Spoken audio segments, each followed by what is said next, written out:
you guys, and welcome back to my third episode of Tiny Talks.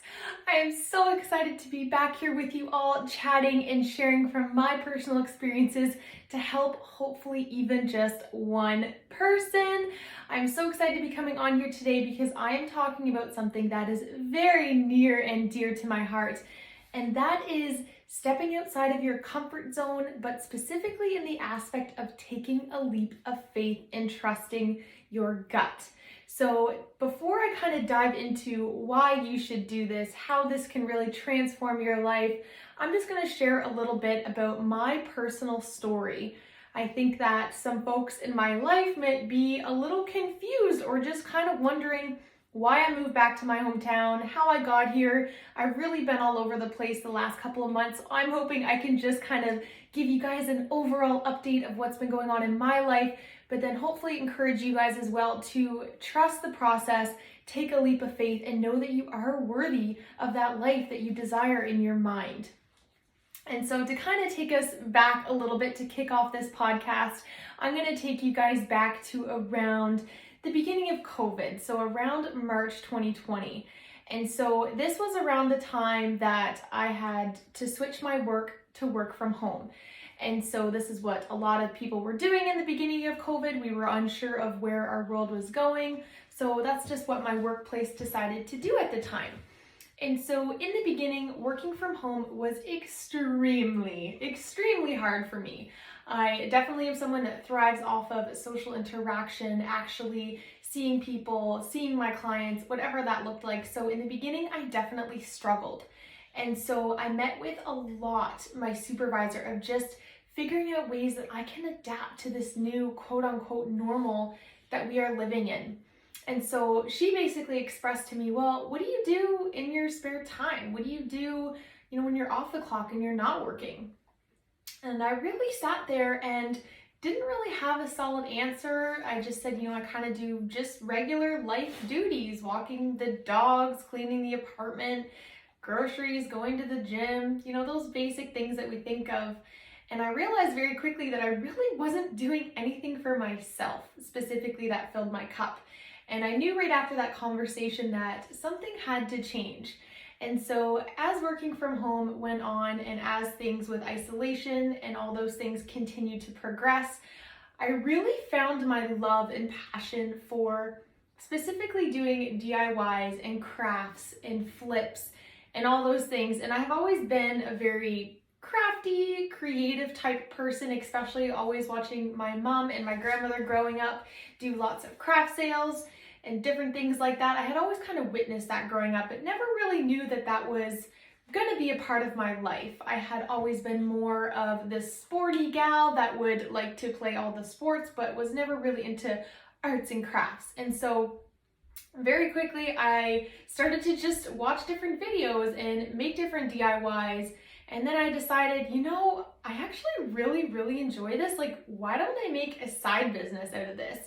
And so I slowly started to make things and selling things on the side. And then I decided a couple months later to have my first craft sale.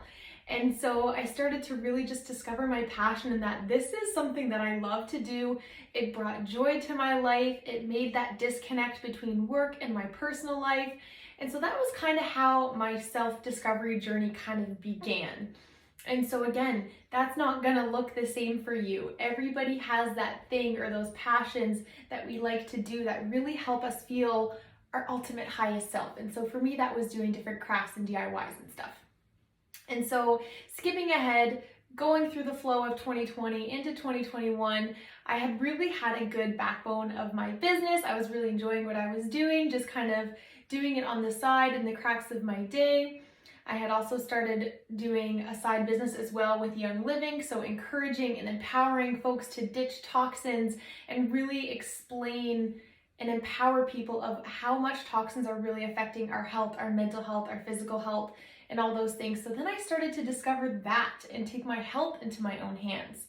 And so I was still kind of surrounded with those same toxicities that I had chatted about in my last podcast, where I was still in a very toxic environment. I was still around toxic people, still surrounding myself with just things that weren't filling my cup and were bleeding me, not feeding me. And so yes, a part of my life was going really, really good, but it almost still felt like I had an anchor tied around my ankle at all times, that I would take 5 steps forward and I would have to take 6 steps back, and I would take 5 steps forward, take 6 steps back. So it was really, really hard for me to get ahead when I always felt like I had to come down or was being drugged down. And again, that is not one person or situation's fault. That is of my own and a journey that I have gone through.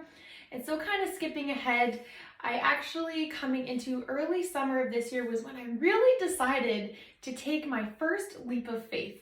And so I had got out of a 3-year relationship and it ended smoothly. Like, there was no childish things that had happened or anything like that, which I'm so, so grateful for. But I decided to move out of the apartment that I was in for 2 years and just really take a leap of faith. And so I actually moved back in with my parents for a while, which was super hard for me, but also very comforting in that they were down the street and supported me through that whole process. So kind of did that while I was figuring out what the heck I wanted to do with my life.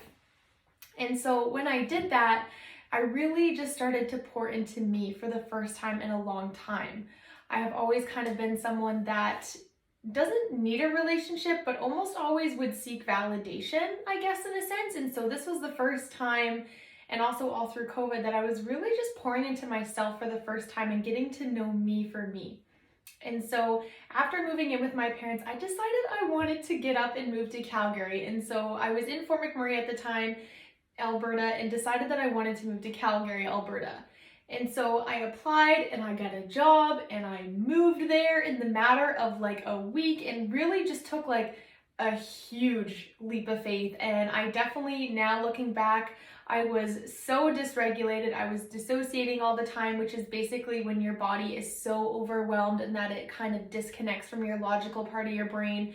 And I was just super, super overwhelmed and doing things very fast. So you guys, there's a proper way to take a leap of faith. It's okay to kind of take time and plan that out. And I also would say that it's super important to set a date. Set a date of when you're going to do that thing so you can hold yourself accountable. Because the thing about taking a leap of faith is we'll then start to give ourselves all the excuses.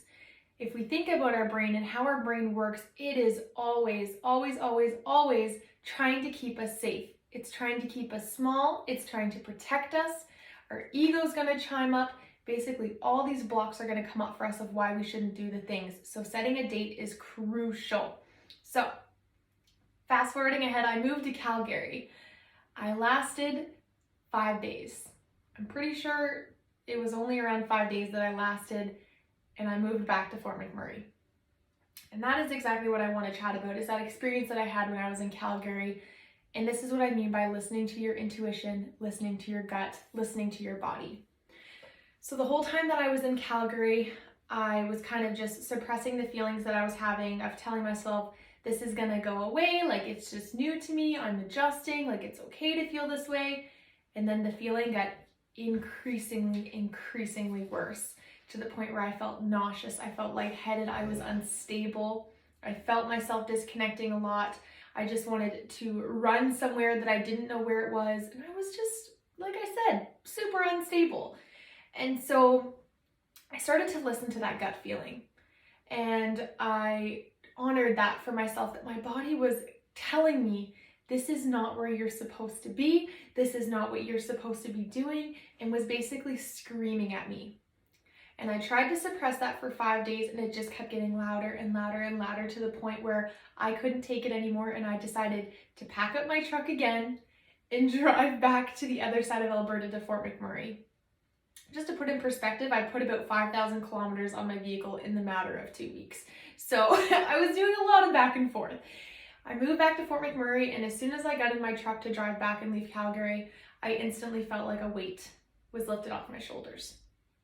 And so I really just want you to ask yourself right now, is there anything in your life that every time you do it, whether it's your job or going to a certain person's house, or telling yourself you're going to do something that and then you don't do it, is there anything that constantly gives you those butterflies, that anxiety, that pressure that I'm not supposed to be doing this? And I want you to validate that for a moment. Because the thing is, you guys, is if we listen to our body when it whispers, this is a famous quote, we won't have to hear it scream. And I truly believe that that is also the case when it comes to anxiety. If we listen to our body and we honor what it's telling us every single day, and we listen to that and do the things that it takes to calm that down before it gets too overwhelming, that is when we are going to be able to find our peace and our center.